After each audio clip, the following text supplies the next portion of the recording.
Hello, George Romanic here. Welcome to Fundamentals of Weather and Climate playlist. In today's video we are going to discuss why mountaintops are colder than the surrounding valleys and the regions around the mountain, and we will also discuss how the slope of hills and mountains affects temperature around them. Let's discuss why mountaintops are colder. If this is an idealized surface of the earth and here is a mountain, then to demonstrate that mountains are colder than the valleys around them, let's plot the profile of temperature with the altitude. Here is the height above the Earth's surface and here is temperature, T. And we discussed in my videos on the temperature profile in the atmosphere that temperature in the troposphere is decreasing with the height. So that means here is height Z equals 0, let's say surface of the Earth over here, and then we have tip of the mountain over here.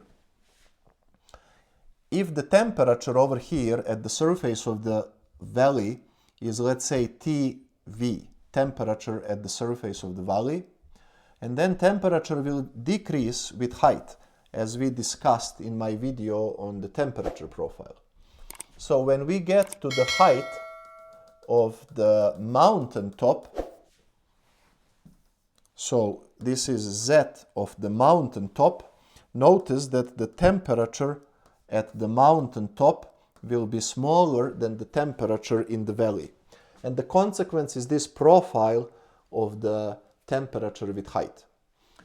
Now, why do we have this profile? Well, I discussed this in great length in my videos on the stratification of the atmosphere. Namely, the atmosphere is predominantly warmed from the surface. So the surface is the source of the heat for the atmosphere. So further we are from the surface, the colder it gets. Just like the further you are from the stove, the colder it gets. Now you might say, yes, but this over here is also a surface. So why is this surface not heating up the atmosphere in the same way as this surface?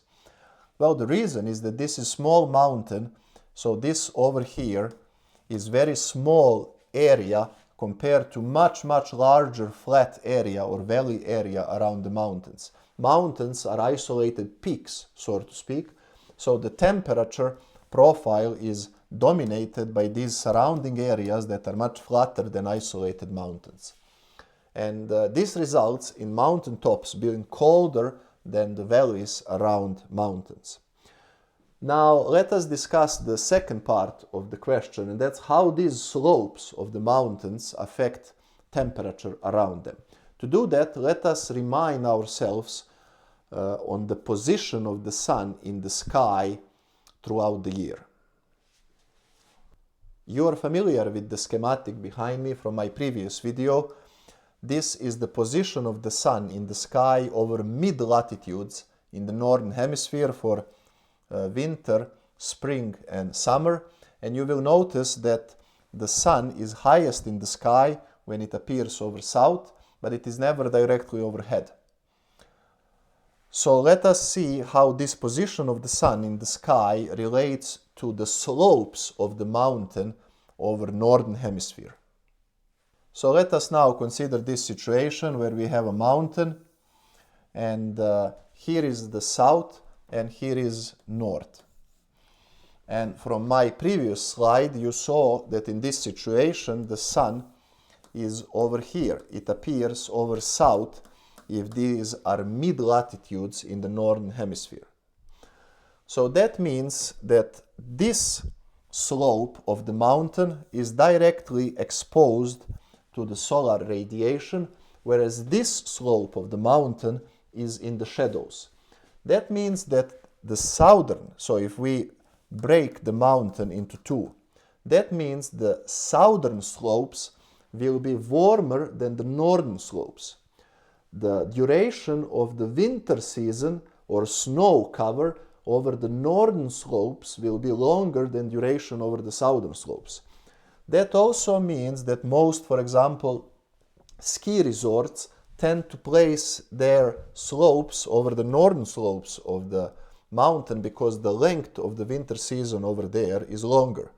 That also means that the growing season over the southern slopes of the mountains is longer than over the northern slopes. And that also means, if you examine a little bit in mid-latitudes, cottages and houses built in the northern slopes, a lot of them might appear to look like this. They have these steep roofs. They have steep roofs to deal with snow loads on the roof. Because of course now the snow cannot accumulate on the roof, it rather falls down, and that's important because we have much more snow over northern slopes than over the southern slopes. And of course the southern slopes are also drier because of this exposure to the solar radiation. These are wetter, and more often much more vegetation is over the northern slope than over the southern slope. Now, this is for mid-latitudes. How about polar regions, and how about equatorial regions in terms of the influence on the slope on temperature? We just discussed mid-latitude regions in the northern hemisphere where the sun has these intermediate angles in the sky, but it always appears to be over the south.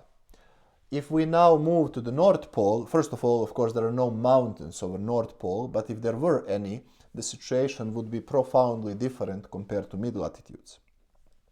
When we have summer season, then the sun is in the sky for 24 hours.